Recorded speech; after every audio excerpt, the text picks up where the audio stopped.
In this house here behind me in Great Falls lives a woman named Diana Vandenberg. She is from Puerto Rico and says seeing all of the damage being caused by Hurricane Fiona is tough, especially given the damage that was caused by Hurricane Maria just 5 years ago.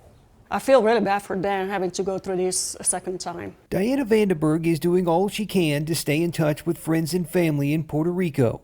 As of Wednesday, communication was still limited. The only information that I have right now is because of my mom communicating with my sister, but I do not know anything about my father or my grandmother or any other of my family members. Fiona made landfall on Puerto Rico as a Category 1 hurricane, with the island still trying to recover from Hurricane Maria in 2017.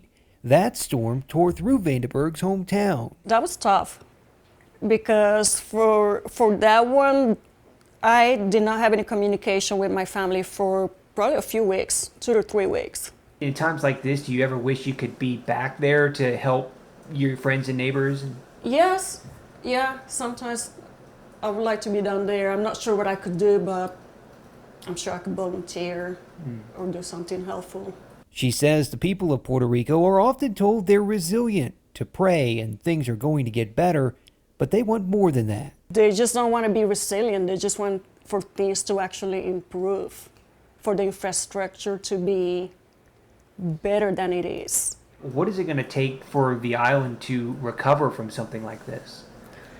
A miracle. It's like for real, a miracle, probably. Just a lot of hard work. In Great Falls, Colter Anstad, MTN News.